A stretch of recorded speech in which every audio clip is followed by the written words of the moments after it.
All right, let's talk about everyone's favorite gaming company, Nintendo. Lately, people online have been coming for Nintendo like they caught Miyamoto personally punting a litter of puppies behind the Circuit City. And honestly, I get it. Between $80 launch titles, EULA clauses that make you sign over your soul in exchange for a few minutes of Mario Kart, and their newest tech marvel, game key cards that somehow manage to make both physical and digital ownership feel like a scam. It's been a hot mess. Oh, and let's not forget the EULA, that cute little novel you skip through while mashing A. It basically says Nintendo reserves the right to turn your console into a $400 paperweight if you so much as sneeze in the direction of homebrew. You blink wrong? Boom, you've been voted off the island. Say goodbye to your game library and hello to internal purgatory that is calling Nintendo support.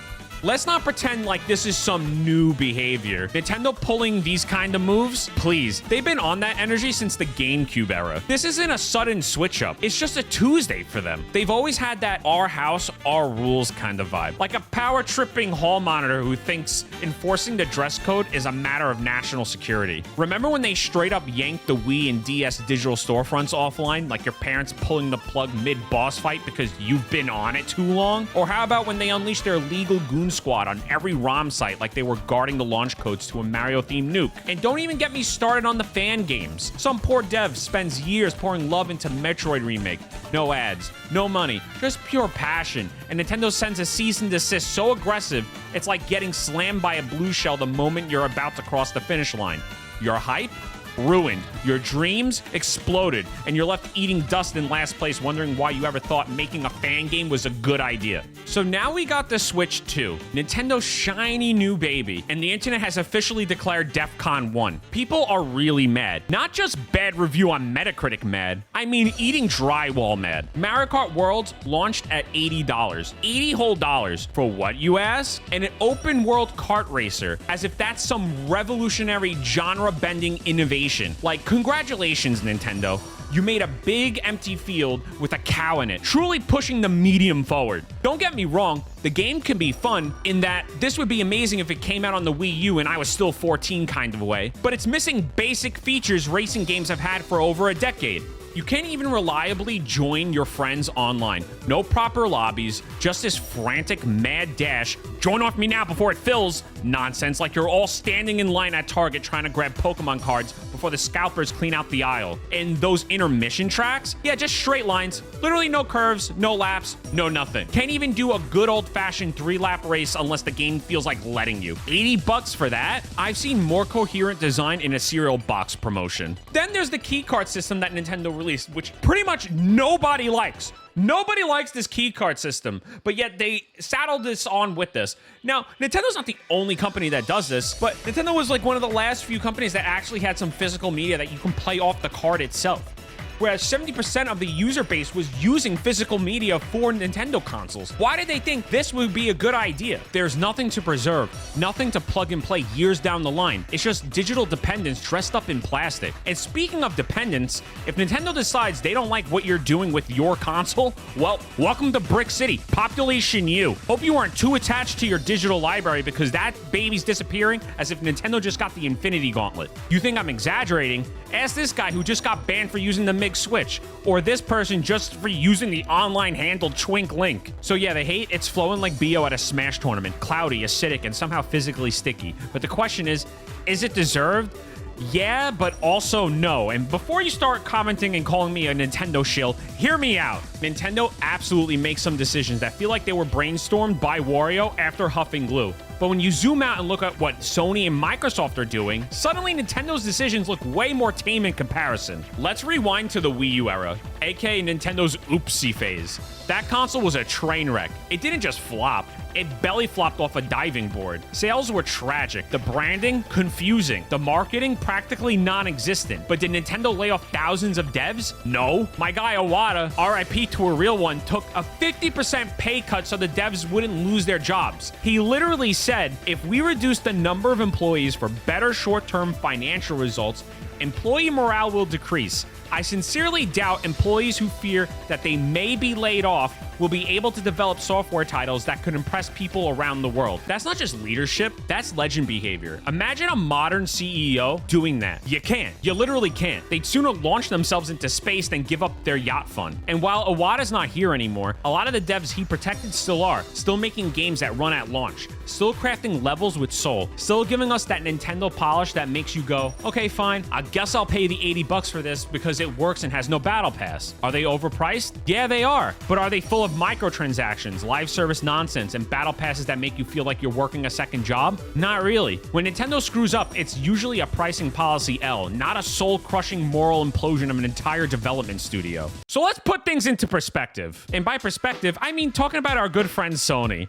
Remember when they banned retailers from selling digital game codes, forcing you to buy everything from their jacked up take it or leave it PSN storefront? Yeah, that was cool. That was super pro-consumer. Oh, and then they jacked up the price of PlayStation Plus. Did they add anything? Extra features? No, they just decided to raise the price? And mods? Mods are like free candy from the community. But Sony was like, no, we don't want Skyrim mods running on your PlayStation unless Todd Howard personally blesses it. They restricted them so hard you think modding Fallout 4 was a felony. But wait, there's more. How about the class action lawsuit in Europe where gamers sued Sony for price gouging and digital market manipulation? And layoffs? Oh, buddy. In 2024, they axed nearly 1,000 people. Insomniac, Gorilla, Firesprite. Nobody was safe. Decade-long veterans canceled. You worked on a game for years, too bad it's shelved. Thank you for your time. Here's a box. Or even have the president of PlayStation Worldwide Studios, Herman Holtz, who advocated for Concord to be the future of PlayStation for only it to be shut down and be a game that nobody ever wanted. But hey, it's the future of PlayStation. Let's release that game. Now contrast that with Nintendo. When they cancel something, it's a ninja move. You don't even know the game existed. No layoffs. No leaks, just quiet, almost respectful project burial. So sometimes there's a leak. The devs, though, they're still working. Nintendo's not perfect, but they treat their studios like actual studios, not garage startups on borrowed time. Now, that's enough about Sony. Let's talk about the green elephant in the room. Yeah, Xbox. It is probably one of the worst studios I've ever witnessed. It's like the absolute decline of Xbox is something to be beholden and studied and researched, because my God, does Xbox lack any soul or any creativity that it used to have. Microsoft is legitimately one of the worst companies and just one of the worst gaming companies I have ever witnessed in my entire life. If there's any gaming company that deserves hate to be thrown their way, it's Microsoft. It's 100% Microsoft. I mean, what other gaming company buys out studios left and right, literally spends billions of dollars on these gaming companies just to pull back on their investments and be like, you know what? Maybe we don't invest in video games anymore, and maybe we just invest in AI wholeheartedly. You know what? Let's just replace some of these devs with just AI in general. Why even bother with human talent in the first place when we spend billions of dollars on them? Nope, let's spend billions more on a different thing and spend it on AI, because that makes sense. In their rush, in their gold rush to get to this AI thing that every tech company seems to be wanting to do, Microsoft has thrown away 15,000 employees, and not to mention shut down numerous studios and shut down numerous development that they had for games. Like, what are they even doing now? Why even call yourself Xbox? Why are you even the Xbox brand to begin with? Like, why even have it at this point? What, you're gonna sell me an AI-generated crappy game that I'm gonna be so excited to play? I'm getting so mad. I am off script right now. Just to put things into perspective, Nintendo roughly has just under 9,000 employees. I think it's around, 8,200. Might be a little bit more, might be a little bit less, but it's around that number.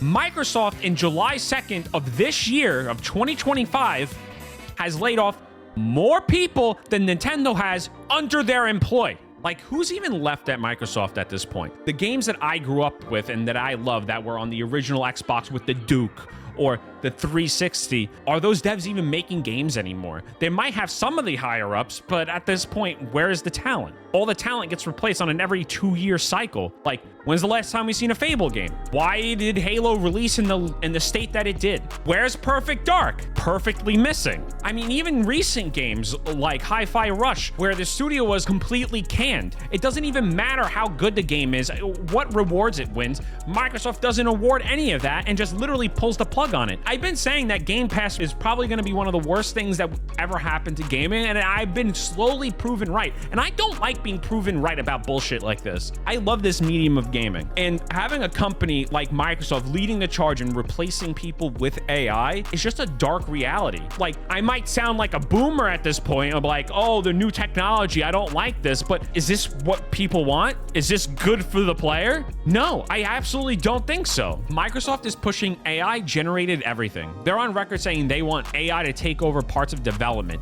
That means dialogue, art, NPCs, and probably even AI-generated credits so they don't have to list real people. They're not just using AI for grunt work, they're building AI into the core of Xbox game development. That's not innovation, that's cutting corners with a guillotine. Meanwhile, we're already drowning in AI slop across the internet. YouTube, AI voiceovers on fake story times. TikTok, deepfake influencers selling you skincare. Steam? Oh yeah, over 2,500 games were flagged in 2025 alone using AI-generated assets. Background, storylines, entire games written like ChatGPT got a concussion, even voice lines that sound like Siri on Benadryl. This isn't the future.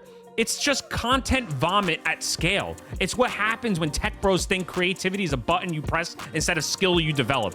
And it's just baffling to me that you have a gaming studio, hell, a giant company like Microsoft leading one of the charges, just throwing away so much talent just to get this AI-generated crap out. But this is in stark contrast to a different company, Nintendo. In 2024, Nintendo publicly stated that they won't use AI generation. They called game development an artisanal process. Say what you want about overpriced Nintendo games, but at least it wasn't stitched together by a robot scraping deviant art. Nintendo still hires artists, composers, writers, people who take months designing a single Zelda shrine. They believe in craft, in polish, in making something worth playing, not just something that hits a quarterly metric. So is Nintendo being unfairly targeted? Yes, but also no. It's fair to be critical of Nintendo, especially when they're pulling some egregious shit like overcharging for Mario Worlds or having an overly aggressive EULA. Yes, they charge too much. Yes, their online is prehistoric.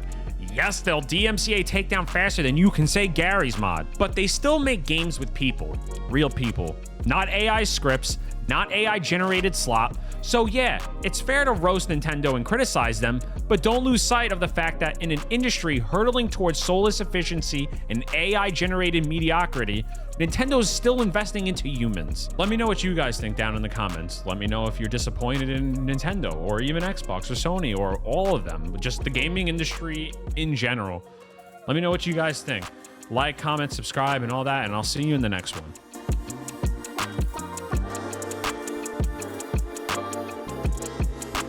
Guys, I got a pet bee following me. This is amazing. Oh, my bee! No!